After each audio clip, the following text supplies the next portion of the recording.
Welcome to the Disrupting Long Island podcast, where I sit down with business owners here on Long Island that are disrupting their industries and have wide-ranging conversations revolving around business and their particular areas of expertise. This is the first episode that we are doing a new format, and so I'm going to introduce our guest beforehand instead of jumping in so that you have a little bit of knowledge prior. So today's guest is Tyler Brown. Tyler left the financial services and consulting industry to follow his passion and build health and wellness businesses. Currently, he's the co-founder of Eatwell, a fitness studio and wellness company here in Huntington, New York, and Dripp'd, an IV hydration and vitamin injection business. His goal is to create integrated businesses that provide maximal wellness value for members. And so our conversation today, we went through a lot of different things, how he defines wellness, his personal background, what he thinks is overlooked in individuals who are starting their wellness journey, where people should start. We talk a little bit about this fitness wearable called Whoop that we both have. And then we dive into our new segment that we're ending the podcast with, which is called Conscious Consumption, which is all about an exercise that I've actually been doing for myself, which is to pay attention to what I've been consuming in, media or books or just kind of in general, how much am I spending my time doing certain activities when it comes to my consumption. And so we have a good conversation about that. And then we make some recommendations for each other as to something that we've both recently consumed that we think is valuable that either you at home or that we can consume ourselves and maybe learn some cool information. So with that said, let's get started with Tyler. We're here. Welcome to the Well Life Podcast. Yes. We're we. What do we do? It's not my line. No, it's not your line. Well, that is how I want to start it. All right. A little bit. Everybody knows who you are. I just went through it in the intro. We know that you are the owner of Eatwell, owner of Dripp'd, and that you are, just by looking at you, a very fit person. I appreciate that. The Dad Fuel would be very happy about that. Shout out to Dad Fuel. Shout out Dad Fuel. For the product. So I wanted to start it off the same way that you start off your podcast, the Well Life Podcast, by asking you, what is your definition of wellness? Yeah.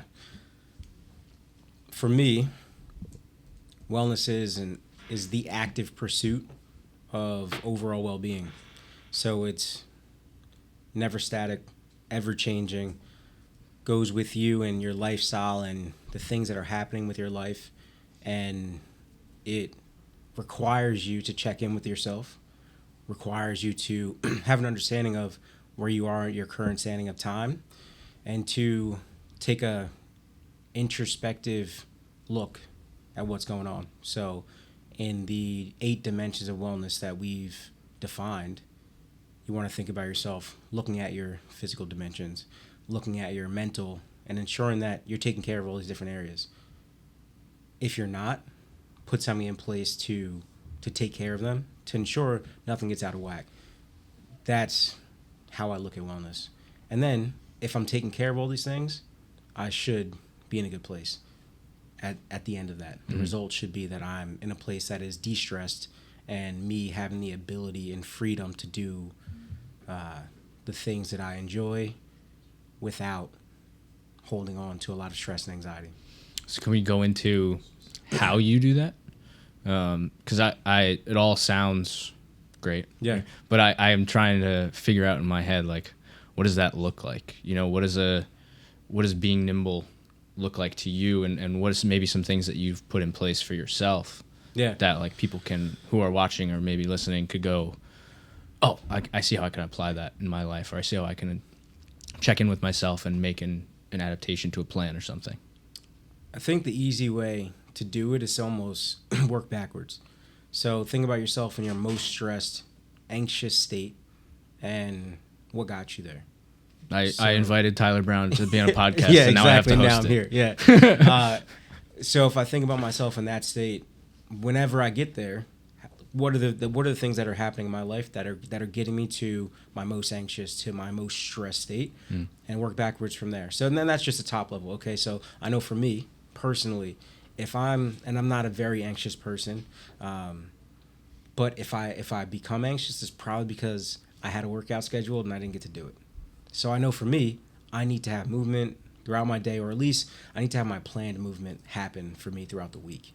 So if I was supposed to go, if I'm strength training 4 days a week, and that fourth day comes up, and something pops up, we got to sit down with Steve because now we have to do a meeting. I get a little anxious, right? Mm-hmm. So because for me, I know that I need that in order to feel my best, in order to operate at my best, to be the best father I can be, to be the best business owner that I can be. I know that I need to have that movement, and just to be able to check that box that I pushed myself for the day and that I'm hitting my boxes for my physical realm. So that's one parallel, and I know that's one thing that always gets to me. But obviously, you can look at all these different buckets and kind of see yourself, right? I know I feel the same way if I was to miss a credit card payment, right? And I have an interest charge. All right, I need to work back from that. Why am I carrying debt? Why am I feeling that way? Okay, how do I accomplish this, and how do I kind of clean that up a little bit? So using the first example you gave, 4 days a week of working out, getting your movement in, how do you come to the realization that that's the thing that causes the stress or causes that feeling? Yeah, well, that's the check-in. So sitting down at the end of the week, looking at your agenda, thinking about what did I do this week? How do I feel at the end of the week? And if I feel strong, I'm happy. I feel good about the progress that I made this week, both physically, emotionally, mentally. I know I was doing the right things. If I'm out of whack in all those, and some of them, whatever it is, I need to go back and kind of see why.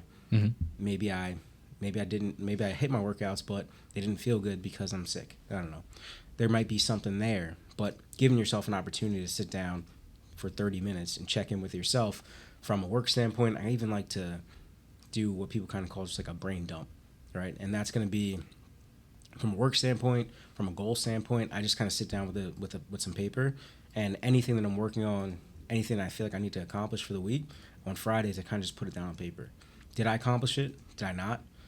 If I didn't, and I'm not ticking off some of these things, I probably have that stress I'm talking about there. So is that a regular practice of yours? Definitely. Every Friday you sit down? Like, yep. We're sitting here on a Friday. Have you done it already? Or I've not. Okay. Because I had some other things to get cool. done first, but that's also how you become stressed, right? You let these things compile. You don't get to your regular good habits, and if I went 2 weeks in a row, I'd probably be in a bad place. That's funny. It was just before you walked in, I was talking with Michael, the camera guy. Yeah. For those who can't see him, he's sitting behind this camera right behind there. You.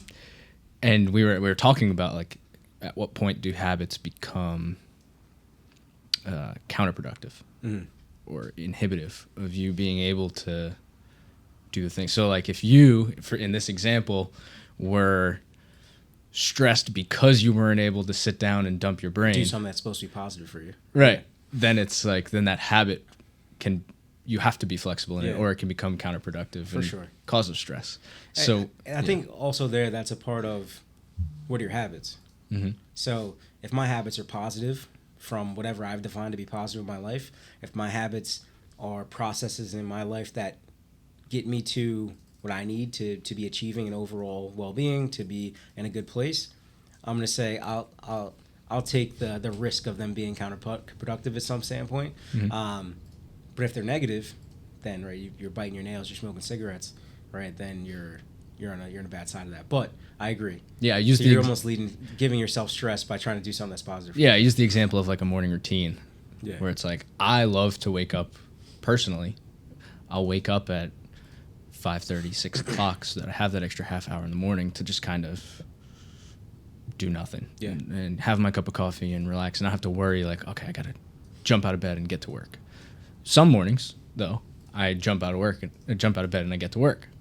And so that's you don't want that like morning routine to become 3 hours of affirmations and meditation and all these different things. Now you can never start work. And now it's like, that becomes the work, and you feel accomplished after you're done with it. I'll tell you what allows you to quickly disregard any routines and habits you thought that you needed in order to be successful is just like have some kids.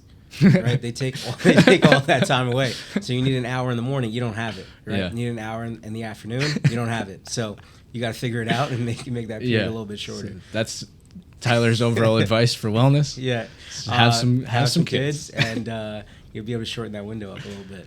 I know that for me, like my good thing is I own and spend a lot of time in the gym. So it still is me sneaking out in between work or between having to go home to get those workouts in. They're not always. I don't always just getting 2 hours to myself to go work out. Not that you need 2 hours to work out, but that's not what it is when you own a gym, right? You don't have that. You don't have that time. But you're still trying to squeeze and get the things that you need for yourself in that kind of in these tight time windows, just because you have a lot of priorities, right? So that morning routine becomes 5 to 10 minutes, but you check the box and you're good. Cool. I like that a lot. I don't have kids, but I have a dog that the other morning decided to get sick, and you got to spring out of bed and make sure you clean it up and then all that stuff, And now you just lost whatever. Yeah, you were gonna it's do in like the now I'm awake. Yeah, exactly. It's 5:30 and my alarm wasn't set till 6:30. Yeah. I'm up now. I think part of it too is just if you prioritize yourself, you'll just be in a better place. So maybe it's not, and I don't mean that over your kids or your family. I mean having something you prioritize for yourself. So being that you have a morning routine, or you're going to exercise, you're going to walk, you need to do these things. As long as you're checking those boxes, you're doing these things, you're in a better place than if you're not doing those things for yourself. Yeah, I actually wrote that down in my prep. It was going to be like a different question, but I can kind of transition into it now. Yeah. But so like for me, my personal priority for the last, it's been a focus, but it hasn't really been a priority for me until a couple of weeks ago, is getting to the gym 3 times a week. Yeah. And just making that a habit, like around the holidays. I'm an 8-well member, and yes, he is. I've been going for a few months now and getting stronger, feeling better in general. But around mid-December, I got super busy with work, busy with family, the holidays.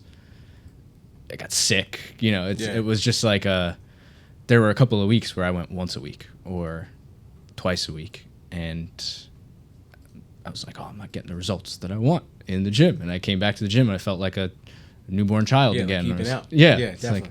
like great. Eric's laughing at me behind. It's like, I'm not deadlifting what I was deadlifting 2 weeks ago. Yeah. Why is that? Oh, because I missed 2 workouts on Mondays, And so I've been deadlifting in 3 weeks. Right. Yeah. So then that becomes my priority. So I would say for people who are less, we'll call them expert, or more of a beginner in their like wellness journey, if you want to call it that, where would you say people should start? In wellness in general? In wellness, like someone who, I'll let that be your decision. Yeah. It could be, fitness could be the answer, or it could be another aspect that I'm not looking at. Yeah, I mean, if we're talking wellness in general, I think it kind of starts with that check-in. So if I didn't know what wellness was and I sat down, I listened to this podcast, and I said, I got to do something from a wellness standpoint, I'm going to start with the check-in, right? Where do I have these issues? And maybe we kind of flip it, and it's, I don't exercise, and I want to become a person that exercises. Fitness is about convenience and incremental growth, and it's about incremental growth for me, right? So just for as much as it is for the beginner, it's about incremental growth for me as well. So it's about how can I just consistently do something. So if it's going to be strength training, how can I just find whatever is convenient for me to be consistent at? So if it's 30 minutes after work 3 days a week, I do that, and I try to do that as long as I can. And then, it becomes a habit, right? They say 21 days to form a habit. You may need longer. You may need I'm curious less, if that right? 21 days is real. I've never tested it out, right? But you may need more. But it's more about, I always feel that once I don't know, I'm a habit-driven person, a mission-driven person. Like once I get something and I see a result, or it feels good for me, I have to keep it. It's almost what you're saying with counterproductive habits, right? Like I eat dried mango 30 minutes before every strength workout. It's like if I don't have it, I'm walking to the supermarket and I'm going to get it. Just because it's habit stacking. So I know I need some quick carbs before a workout. that's my way to get them in. I know I want some protein after. I have a protein shake at some point after a workout, right? Like those three things kind of happen together, and that's how I feel best, kind of before and after a workout. So do you ever do a workout without having your mango? I do. Yeah, okay. I do, and I feel like my first rep is worse than than it usually is. Is right? it, or it's probably not? Okay. Because I've also I was a person that had pre-workout before every workout before, and I always felt like, I can't get a good workout without pre-workout. Not like I haven't had pre-workout in a year, right? So it's placebo effects there, Sure. but I do think that you do need good sugars in your system if you're going to strength train. So I know there's more of a benefit of me having that mango kind of in me, and I definitely feel it if I just go from lunch to then a 4 o'clock workout. Right, it's a little too long not to have anything. So this started with you mentioning where you would start is with that check-in. Where do you you have these 8 dimensions of wellness that you focus on, and that you've kind of that they all intertwine and they all relate to each other. If your financial wellness is not strong, then it's going to affect your mental wellness and how you feel, and that may trickle into you missing a workout, which could then spiral into all these different areas. What's the most overlooked dimension of wellness in your opinion? So I'd say, I think there's a lot of conversation about mental wellness, be it either overlooked or if there hasn't been enough support. Maybe overlooked is the wrong word. But I think, honestly, it's financial wellness. Okay. So I think that if you are financially stressed, it incapacitates you to do anything, right? You have no ability to move around and be social, right? How do you take care of your social wellness? How do you go to a gym? How do you take care of yourself mentally? You will just... all these things, all these other areas are having to have a lot of conversation about it. But I think that financial wellness has a much bigger impact than we kind of have a conversation about. Well, that lets us dive a little deeper into your personal background. Yeah. Because you come from the finance world. So if you want to give us just like a little bit of a deeper dive into how you started and how you got to the point that you're at, give us the Cliff Notes. Yeah, definitely. So I came out of college with a public health degree. Was looking to kind of go into hospital administration, but I got an opportunity to go into financial services in New York City, and no one that I know from the neighborhood that I came from put on a suit and went into New York City. So for me, that felt like an opportunity.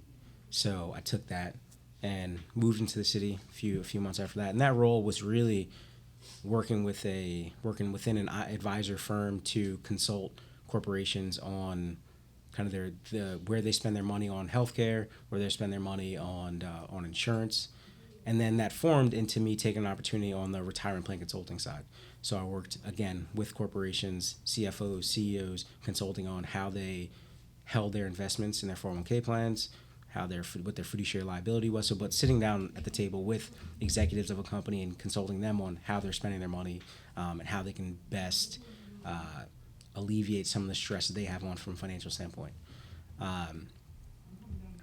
That turned into, on this retirement plan consulting side, turned into bigger conversations about financial wellness. So all of the employees at these companies, as we're talking about 401ks and kind of their holistic financial situations, a big topic came up about financial wellness. So what we started doing was tying financial wellness with overall wellness and presenteeism. So if an employee is taking on financial stress, they're probably not going to be as productive at work, and they're probably then going to have health issues as well.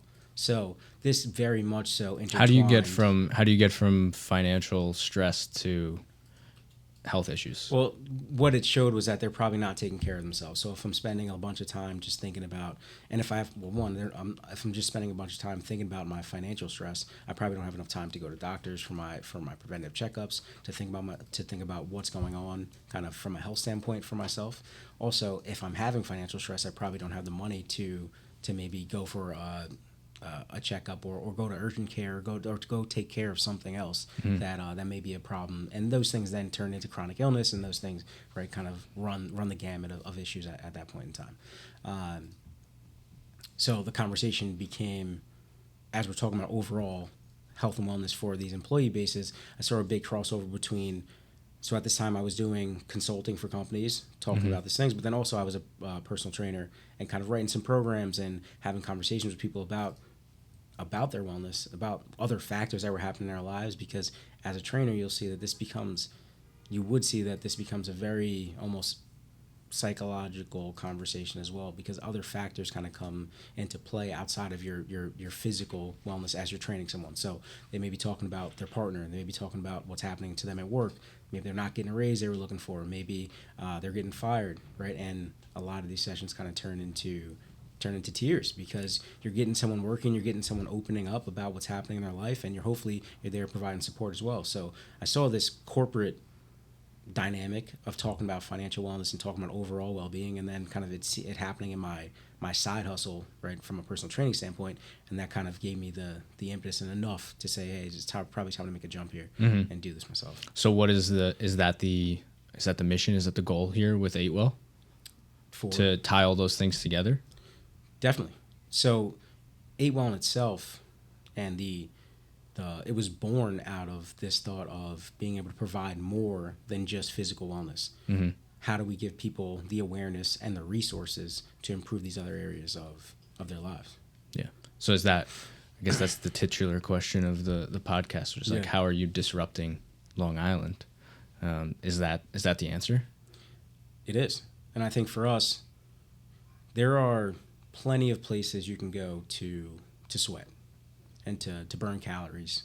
But 8Well, what we're trying to do and what you would feel there each time, and I hope you do as a member, is that someone checks in with you. And right now, yes, we don't have all the resources to give you a product that maybe is going to help you from a financial wellness standpoint or from an occupational wellness standpoint. But we're having a conversation about it. Right? Mm-hmm. We're making you aware about these things that are in your life, not just trying to kill you on the floor and make you sweat, right? We want to check in and make sure what you're going to experience in that workout is also in line with what you need today. Mm-hmm. So if you came in super stressed, I'm not going to try to kill you on a deadlift, right? Because maybe this isn't your day to be your strongest. Yeah. Also, how then, if you told me, hey, I'm having an issue from a financial standpoint, I'm having an issue from an occupational standpoint, how can we help with a resource of something that we know or someone that we know in order to kind of help you in that situation? So any person that walks in the door, I hope they feel, and they should, because this is kind of how it was built, is that they feel that check-in. And if there is an issue, there's always us trying to find an answer and a resource for that problem. It's interesting. So this may not be the best example, but I do feel that check-in. My first ever workout at 8Well, yes, I threw up at the end. I was there. Yeah, you were there. I made it to the bathroom, but so one of the things that you guys helped me focus on was proper hydration and proper nutrition throughout the day, leading up to it. You were asking questions. So, it wasn't just like, oh, Steve's soft. Steve's soft, and that's what it's going to be. No, it was well, why did this happen? Yeah, how can we prevent it? Like, what did you do wrong throughout the day to lead up to this thing? And that spiral effect, right? I was nervous about coming for my first workout. I pounded some pre-workout. I didn't eat well throughout the day. I tried to grab a quick meal in before I went, and then it was just like it all came together with an intense workout also. And so the other night I was there. I've been going for now maybe 3 months. I think I checked the other day. It was like 34 classes. I'm getting to that 100 club. Yeah. I'm going to get there. And there was a new member. He had just joined in. I'm not going to name names, but he got like really winded, right? And he had to go sit on the side, catch his breath, and like he felt wobbly, he felt not good, and the first thing that TJ did, I walked over after the class was done. I was like, oh, TJ get you like salt water in the middle of the workout? And he's like, yeah, it helped a lot. And I was like, yeah, because it helped me too, and I have a bottle. Now I literally come to work out with salt in my water. Yeah. Because maybe it's like the mango thing with you. Maybe it doesn't actually affect me, but to me, it's like I can't work out without it. Because now I have that habit. And they're putting you in a better place. Yeah. Right? So, and that's what I expect and I hope to be our moat, right? I kind of think of we're a small business, right? But I try to zoom out and I try to run it and look at it like a multi-million-dollar corporation, right? So I'm looking at our KPIs and I'm looking at what is our moat, right? Mm-hmm. How do we stay in business for a long period of time? How do we grow? And that should be built within the value and the product and what we want to give to people. And that is, we want to create real difference, right? Mm-hmm. I'm not just here to get 50 people in a room sweating and coming in and running and jumping on the treadmill. I want to get them stronger, and I want to get them feeling better about themselves when they're not in my gym, right? So they can have better career outlooks, so they can be better parents, be better grandparents. That's the big play for us. Yeah. What are those KPIs that you're looking at? Yeah. Retention, churn, kind of profitability per square inch of our studio. Sounds like very finance Yeah. background. And metrics. It's not like not the churn rate. But. Yeah, but it's not a very seamless, I know, like connection between finance and running a gym, but it helped us build ourselves to be the most profitable business we could be from the beginning. Mm-hmm. So because I have an interest in those numbers, and from the establishment of the business, we were looking at what our financing is going to be for the build out, what our finance is going to be for equipment, what our lease terms are, right? And that's the issue with a lot of people that are just getting into business. You may be proficient in your area, but it doesn't mean you're going to be great at business. And it doesn't mean I'm great at business yet, but this is something I kind of put into the backbone of building the business, was mm-hmm. paying attention to these numbers and ensuring they're always in place. Like that's where I get to nerd out, which is fun for me. And these are numbers that I'm looking at kind of every day to ensure that we're in the right place at all times. Even kind of what our products are and how we're delivering our products, what the price range are for our products. So they're both maximal. So they're both maximal value for our members, and then also profitable for the business. I would imagine that your churn rate is pretty low. How do you calculate the other things? Like a churn to me is very simple. It's like we've got 100 members, and over the course of a year we lose 10 of them type of thing. But from a profitability per square inch. Yeah, I mean, that's fine. It's a 1,500 square foot studio. You can look at it on a monthly basis. And really what that does, right, and you kind of divide either your monthly revenue by that or kind of your annual, however you want to look at it. What that gives us the opportunity to do is then just look at what do we look like in a different size studio versus if we were in something big, right? So now I know, hey, we should stay put here, or there's an opportunity for something that's double. Can we fill that space appropriately? Mm-hmm. And then you mentioned the financing piece. Yeah. So we bootstrapped this. There's no I didn't have to build out this office. I called my friend Dean and I said, "Hey, you said I got space." Yeah, hey, we talked about that office space. Are you still looking for extra people to help fill it out?" Yeah. And he was like, "Yeah, let's talk." And then I moved in 3 days later, and that was it. Here we are. Yeah, and so I didn't have to put the monkey on the wall or put these desks here. They were already here. No, the bike was already on the wall. See, that's from his internship at Google. That's why it's the Google colors. It's a Google bike. They let you keep the bike. I guess so. Or never interned at Google, but maybe he stole the bike and we're getting him in trouble now. We're going to have some questions for Dave. So what is that? That's an extra piece that I know nothing about. Yeah. How do you go about that? I saved a voicemail, right, from TJ, because we went back and forth with. So first, right, we kind of decided to build this business and model out some numbers of, hey, this is what the cost could look like. This is what we're probably responsible each if we want to be 50-50 here. And part of that was we need equipment. And so I found a financing company that specializes in fitness. Okay. And they helped us finance our equipment in the gym and our flooring. That's kind of like where they run their limits at. But you had to get approved, and we kind of had to give them every piece of financial information about us. And without that, we're coming out of pocket more. Mm-hmm. So with already our startup costs for the business, it would have been hard to kind of get into business when we wanted to without that. So And I know, sorry to cut you off there, but I know or maybe I'm wrong. You guys already paid off that initial. we did. And how quickly did you do that? We kind of finished everything prior to a year, and that was the equipment incredible financing to me. was scheduled out for that was actually 2 years. So excuse me, but that's just kind of how that was scheduled out. We could have paid that off earlier, but it wasn't as big of a piece, so we let that one run. But our financing for the build out was a serious nut. Mm-hmm. Right, every month, and we weren't paying ourselves. We were just trying to pay this thing off as quickly as possible, and we got that done probably in like 8 months. Yeah, I mean that sounds pretty incredible to me, just from the outside. Yeah, Being able to, I don't know what the number was, but being able to seeing the build out, and maybe we'll pop in some before and after pictures here. Eric, cut to the gym. Pop it in. I've seen the before pictures, and it was just empty space, and now it's a beautiful studio, and you had to put a lot of work into that.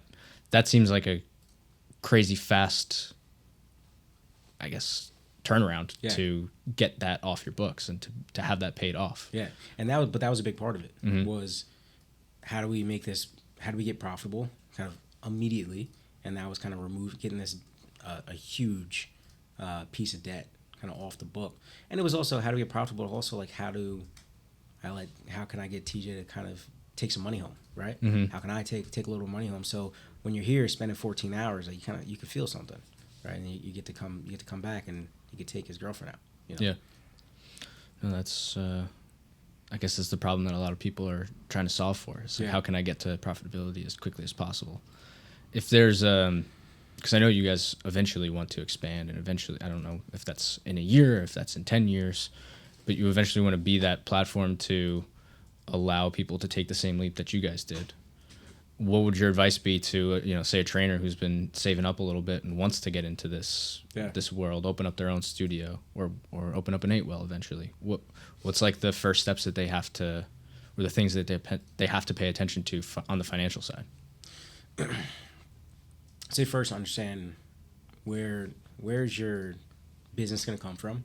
Are you bringing in a book of business that you already have, or are you starting clean? Because if you're starting clean, you probably want to be on the ground marketing before you even get an opportunity to sign that lease, right? Get people, drum up some business, drum up some excitement for the place, because that's the hardest part is getting people to leave what they're already doing to come do business with you. It's not like going to a new taco place, right? People have a real connection to the place where they do fitness, or you're fighting with someone that hasn't done fitness before. So you got to get people excited. You got to get people knowing who you are, where you are, and what you stand for. And then also have an idea of how much you're willing. So if I can think about what I'm bringing over from a revenue standpoint on day one, or if I'm not, I got to know what I need to make in order to be able to stay alive, and how long can I sustain that? Mm-hmm. Because there's numbers, right, that say about 1/3 of businesses go out of business in a year. And a lot of that is due to just poor business planning. So if I know that I have a $3,000 lease and I got some financing, I got to make $5,000 in order to keep these doors open, can I make $5,500 so I can put gas in my car, do whatever, to keep the doors open long enough for me to now make 10, right? So it's just, you got to be able to stay in business in order to see something actually happen. Yeah, staying in the game. Yeah, it's about longevity business, right? It's about consistency over just intensity right in the beginning. That's the general theme of wellness, right? Right. It's being consistent. How long can I go to the gym for 3 days a week, so that in 6 months I feel and look better than I do now? And that's the biggest conversation, and it does translate on both sides. We talk to our members about hitting their goals or not hitting their goals yet, but it's how long you've been doing this, right? Mm-hmm. How long were you doing the other thing that kind of got you to the place that you wanted? Now you have a goal to change, right? So if I'm someone that's looking to lose some weight, how long was I not looking to lose weight versus now I'm kind of actively in it, right? It's just stay consistent, kind of put your head down, do the work, and you're going to look up, and ideally you'll be in that place. And if not, you check in. Maybe the process is wrong, and I change some things. But that's the same kind of with business, right? I saw a stat too that kind of said 99% of podcasts stop after the first episode, right? Mm-hmm. Joe Rogan just did 2,000. Yeah. Right? It's like, I think the top 10% of podcasters, if you get to 20 episodes, you're in the top 10%. yeah, like you made it. Yeah. And if you get to, I think 50, I don't know the exact number, you're in the top 10% of that 10%. So you're the top 1%. Exactly. And it's just, it's hard to stay consistent, and it's hard to weather the storms, right? I know in business you feel it. There are ups and downs. One day you feel like you're going to be in business and kill it. One day you feel like you're going to close the doors up. Right? So it's just how many times can you weather it feels like we're going to close the doors up. But if you're prepared and you know what you're delivering is a strong product, and you know at least what your base economics are, that you can keep the doors open, right? And you can kind of get out of that stressful state, you're right? Because you're going to have that swing that kind of brings you back up. Yeah, those ebbs and flows. I've had that conversation so many times with my wife, where when you're in business, it's one day it's like I'm hot shit, I'm the greatest. Yeah. I'm the greatest marketer in the whole fucking world. Everyone should work with me. I'm the greatest. And then the next day it's like, we suck. Like, we're doing everything wrong. Yeah. I just put my resume I'm gonna together. fold. Yeah. Like, and to me personally, you want to be up as much as possible, but I would argue that the goal for me, or my progress changed when I changed the goal to keeping those lows as short as possible. Mm-hmm. So instead of it being like on a Monday, a client cancels or I get a no, and then the rest of the week sucks for me, and then I lose a week, it's almost like, how short can I make that window of being down? Yeah. Because now I'll get bad news and I'll be like, it just rolls off me. But it's because I spent so much time practicing that, where like the downturn was 3 weeks at the beginning, and then the second time it happened, it was 2 weeks. Yeah. And the first time it happened, the third time it happened, it was 1 week. And now it's just like shortening that window of like, how long am I going to let this affect me before I just do what I'm supposed to do anyway? Yeah. And get back to work. Same, right, in the studio, where we would get people that would come in and just like, oh, it's not for me. And that would break my heart in the beginning. So I'm like, this is my heart and soul. You know, like, what do you mean? Like, this is going to change your life. How could this not be for you? But not everything is for everyone. And also, I wouldn't even want someone there that felt that it wasn't for them, because they wouldn't see the progress. Right. But that would kill. And then we'd have a month where then, we only got 2 members or something. And it's like, oh, yeah, that's not the number we need in order to keep growing at the pace we want to grow at. But to your point, it's, all right, how do I that's fine. I know that I do acquire new members. Just get back into the process of how I do that, right? And kind of go find your next win. Knowing your business, July and August are like slower. Yeah. Because people go on vacation and they pause their memberships, or they do this, or they do that. And I imagine the first time you went through that, where you were like, cool, April we added 10 new members, May we added 10 new members, June we added 10 new members, July we're down 5 members. Yeah. It's funny. Our first summer was dark, and it was dark and hot, right? Yeah. It was like we were in there, and so we started in really the first week of April this was 2022, and April was cool, right? We were in there just grinding, getting people in there. May started building up, and even June was amazing, right? Again, 3 months of growth. It was great. And then we saw July and August, people are in Montauk, just like crickets, gone. And we were like, oh, like we have to do something, right, to be able to combat this, or like we got to make more in the beginning of the year to make sure we don't feel like this again.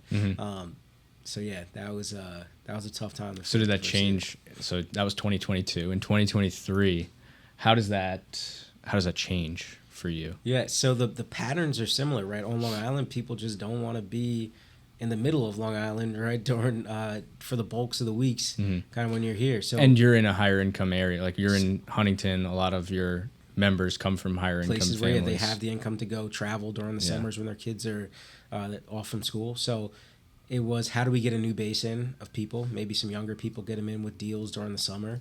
Also, how do you just create value for people throughout the year. So yeah, they might go away in the summer, but they're coming back at the end of summer and they're getting right back into their membership and getting back into their classes because they value this place. So is that a process thing? Is that you being like, okay, we know these memberships are going to pause or cancel in July and August. Is it like the first week of September we're hitting it so hard? So it's like before you leave, I kind of want to remind you how great this is and what the progress was and what you've done. And also I want to retouch. I want you to see. That's why we're working with Steve and his team to make sure you see it. You're out in Montauk, but you're seeing what's happening here. You remember the studio and kind of what it did for you. I'm email blasting so you can see just what we're doing during the summer, get you excited about coming back, and then we'll probably have some sort of promo getting into kind of that fall, start the year back off, get back into your routine, just to get people like, all right, I got to go back. And it should be something that's in my life. I felt that at the end of the year. You know, like it's cliche to be like, okay, January, I'm going to pick it back up. You know, it's like the New Year's resolution type thing. And I've always been a person who hated New Year's resolutions because I'm a person who had them and never followed through on them. And so one year I was like, fuck it, I'm going to do a February resolution. Yeah, I like that. You know? Just switch it up. And, still failed. Yeah, it still failed. It still failed by February 3rd. But But it was just kind of like in my mindset of like, I'm not going to start now. I'm going to wait till February. I'm going to wait till this thing. And I saw that happen at the gym this year with people coming back in the new year. Yeah. But I don't know if that was just a general ebb and flow or if that's just because like people get busy before the holidays and then you guys were on your shit and you pulled them back in and got everyone back on track. It's some of both. So we have kind of weekly process in place where if someone's not in for the week, I just want to touch base. Just make sure you're good. I've had people just say like, hey, like I had an issue. My kid was sick, right? Didn't come in. All right, see you next week. Hope all's well. Whatever you need from us, like we're kind of there. Or I just started a job in the city and I commute 5 days a week. Like there's no way I'm getting to your gym again, right? All right, then we're done. I appreciate you, right? Anything. Hopefully we get to see you on the weekend. But trying to just keep this genuine connection with all of our members is a big part of it. I'm going to shift gears again. Let's go. But it's related to where we started and where we're going at the end. We talked a little bit about like your KPIs and what you're tracking. And then I wanted to talk to you about this thing. Yes. The Whoop that you got on. And I got one for Christmas this year for my wife, and it became an obsession of mine, which was something that I wrote down. It was like a goal of mine is like, okay, I'm not going to obsess over looking at this all the time. I wanted to ask you, and I know we've had conversations about it in the past, but how do you use it to track your wellness, and what metrics are you looking at? Well, my recovery was yellow for the past 2 days. No alcohol, just, I don't know, maybe sick kids have like put something in me. So for anyone who doesn't know, it gives you a very simple, like if you're 0 to 33%, you're red. If you're 33 to 66, you're yellow. Yeah. And if you're above that range, you're green. It's like a easy measure of your recovery. It's a fight to kind of, you want to be green, right? But also, I think that that Whoop in itself does a really good job of kind of telling you that you're not, like, the goal, and I heard Patrick Mahomes' trainer went on and had a conversation on the Whoop podcast, and which I thought he made a really good point about was that, like, you're not going to be green every day, right? And if you were, that means we're probably not putting enough stress on your body, so your body doesn't have anything to recover from. So I want to chase green days for sure, but I also want my body to respond to the stimulus and the stress that I'm putting it on. But where's that stress and stimulus coming from? So is it my workout or the fact that, like, I woke up this morning, again, I said I was yellow, but it said my skin temp was up a degree. That's not from recovery. That's probably because I might be fighting off something that's a little stuffy right now, right? So there is kind of this battle of, do I lead my day about how I feel based on my Whoop recovery or based on the way I actually feel? So it could have the placebo effect on you in a negative way. Yeah. Or a positive way. So, and I've had days where I've felt terrible and I was green. I was like, all right, let's go. Like, I'm fine. I can do it. And I've had days where I felt great and it was red. And I was like, all right, something's happening here. So there's a rope you kind of got to walk here, right? Where it's, you don't want to be completely dependent upon it. And that's probably the issue with wearables, but I love the information that they give, right? I am now in the habit, I've had it for 5 years or so, and I wear it every day, and I wake up to it every day, and it has taught me how to do things that are in the best interest for myself. So again, another habit that I'm okay kind of stressing over a little bit. Yeah, I like finding people in the wild and picking their brain because I'm so new to it, and like I'm still at that I'm gonna check it every day type of standpoint. But I had a conversation with a gentleman at a networking group who was wearing it, and he saw me. We're sitting in a giant U around the table, and he looks at me and he goes, and he just popped it up, and then afterwards we just talked. Like I've never had a real conversation with the guy before, and the first thing we talked about, I was like, so how do you use this thing? Because I'm still trying to figure it out. I have no clue like what I'm doing. He's like, I don't look at it. I look at it at the end of the month. He's like, I look at it over that longer period. Yeah. Because then it tells me like in general, am I sleeping enough? Am I doing this? And then, so I'm into now month 2. I got like my first monthly report now at the end of January, and it's like it's cool to see the metrics. Like, okay, I'm training more, so I'm being more consistent with going to the gym, and it's cool to see like a 3% improvement month over month with like my HRV. Yeah. And because you actually did something. And I don't know what HRV really is. Yeah. I know it's a measure of health in some way, shape, or form. But like if I cannot obsess over like, okay, today it was a 30 and yesterday it was a 50. Yeah. But that's where you don't want to be. Right. But if I can look at it and go like, okay, just in general, like my baseline this month was 5 points higher than it was last month. Like that's a good marker for me to pay attention to. And I think the cool thing about it is, right, if you're using the journal, right, so you look at the end of the month and it kind of tells you if you've done something over 5 times, like how it's affect your recovery. So it's late caffeine, bad, or maybe it's good for you. Something like, actually mine show if I have a little more caffeine, obviously earlier, like I always have a better recovery. Interesting. Right? That's just for me personally, probably not for you. But little things like that. So yeah, you look at the end of the month, you can get a report that kind of gives you a little breakdown of things. I'm looking. Because mine was, I've looked at this recently. I do like to see kind of where today, again, a lower recovery. So maybe it's not a day where I want to kill myself in the gym, but probably still will. So this one, for me, the number one thing that impacts my recovery is zone 2 cardio, which I slowly started obsessing over because I saw a bunch of podcasts and they were talking about it. And in fact, later on, I'm going to make a recommendation to you about something that put me onto this. But it says 9% positive impact on days that I do that. Yeah, it's huge. And then the next one beyond that is early workout. Yeah. Which is so funny because I work out I work out at night. Yeah. But when I've done a few early workouts and the recovery is 4% better when I do that. So and I wonder too though. But I'm not changing my lifestyle because of that 4%. Exactly. But it's good to just know. Yeah. But the zone 2 cardio one is huge, right? So it's like, all right, now I know if I can do that a few times a week, I'm affecting my recovery substantially. Yeah, that's cool. So that leads me into where I wanted to go with this. My also biggest is alcohol. It's like if you have a drink, your recovery is terrible. Mine's still gray. It's been for like that's what happened. They're just like giving you some time. It's like it. I think it says like the general metric is like it affects people like negatively like 13% on average with their recovery score. But mine's still just right in the middle. I don't know. Like, do I have a problem? What's going on? You've evolved. I am the greatest. No.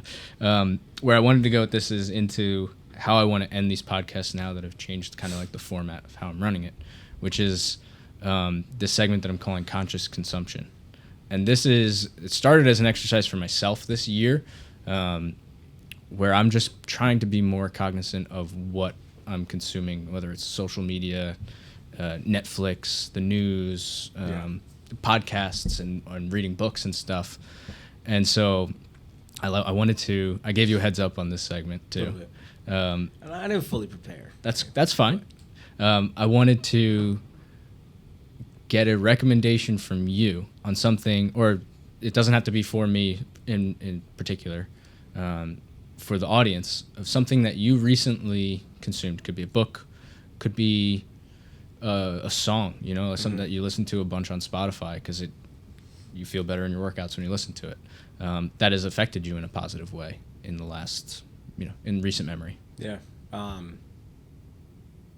I think just to talk about the segment, I think it's very interesting because consumption is I think, a very popular conversation right now, in that we so easily can consume so many different things, and they're kind of thrown at us, right? You open up your phone, where are you spending your time? It's Instagram, TikTok. So how do you kind of switch gears and make sure that's gearing towards something that's positive and something that you can get something from? Well, it's the purpose. It's just to be aware. You know, like I still spend plenty of time on Instagram. I still... That's your job. Watch... No, not really. It's not really. I still watch plenty of TV. Yeah, you know, or watch an episode of TV at night before we go to bed or something. But it's just being aware of like how much time I'm actually spending doing that. Yeah, and how can I throw something positive in there, right? So I don't think anything's wrong with having a Netflix a couple hours with your wife, right? But when you have some time, how can you kind of shift those gears a little bit? And I definitely find myself, which is unfortunate, I listen to so much less music now because I have such a short window. Well, Jim's like, it's cool that there's music playing all the time, so I get to kind of have it's that. The same secondary, 50 songs. No, we're diverse music selection. A lot of old hip hop and then rock, I guess. Somehow. Yeah, OC's getting into the classic rock. I'm not always. I'm like trying to always switch the rock playlist, but I'll let whoever the rock fans live. So I get kind of my music fill there, which is nice. Because anytime I kind of feel that I have free time, it's going to be to something that can be educational for me. A podcast I really like, and I've been listening to recently, and I kind of have a few to listen to, but one I think is really good for people that are listening to this podcast and yourself. It's called the Founders Podcast by David Senra. How do you spell that? Founders. Not founded. His last name. I think it's Senra. And David Senra, if you listen to this, if I spelled your last name wrong, my bad. If it's incorrect, we'll pop it up on the screen or something. It's a and put like spell. Idiot. But it's really cool, and it's a deep dive into basically entrepreneurs and kind of these biographies of them. He spends his time basically reading biographies and then gives a deep dive of them on these podcasts. Oh, that's cool. So the most recent episodes I listened to, and they're not his last two episodes, but was a Jeff Bezos episode where he kind of goes into it's really built around a number 2 guy that worked with him, and it's this guy's very close experience on Jeff Bezos and how he built product for Amazon and how he met with Apple, and they told him that he should go start streaming music, and because they were building iTunes and CDs were going to go out of business. So he kind of told him and Steve Jobs tells him go build your own product. And Jeff Bezos sits back and is like, no shot, I'm not going to be second to market behind Apple, right? So he builds the Kindle, right? Like a different way to digest online or digital information, not music. So it was just this genius behind Jeff Bezos and his thought process and how he handled meetings with his employees and built out scale with Amazon. Like, just really, really cool background. He had another episode where he has Paul Graham is an essayist, and it's called How to Do Great Work. And he, in this essay, kind of goes deep dive into anyone in general, right? He's just telling people kind of how to find your passion and do great work. So be intensely curious. Kind of tells you just don't go work for anyone, right? Kind of go find a passion and deep dive into it. Get on the frontier of that industry and see what you know. But it's really interesting, really cool, really motivated. Cool. My recommendation for you, yes, and for anyone who's interested, is an episode of a podcast called The Diary of a CEO, hosted by Stephen Bartlett. He does a phenomenal job, I think, and I probably watch every 3rd or 4th episode that he puts out there when he has a guest that I'm interested in or he has a cool headline. Side note, he does a fantastic job with the trailers of his podcast. I've seen that. They're so fucking cool, unreal. And I want to do one for this episode. I want to copy him because it's such a cool... if you watch the episode at the very beginning, it's like a highlight video of the podcast, and it's 60 seconds, and it's dramatic, and they'll pull these things, and then they'll leave you with the cliffhanger, and now I'm like, I have to listen to this full 2-hour episode. Now. Yeah. I saw one where you had like, and sorry if you didn't No, go for say it. your episode, but it was like I think even in a year recap, he's like my top fives, and it was like this like dramatic effect of like polls from different podcasts. Yeah. And now I did go listen to that. The episode. production is so cool. Yeah, solid.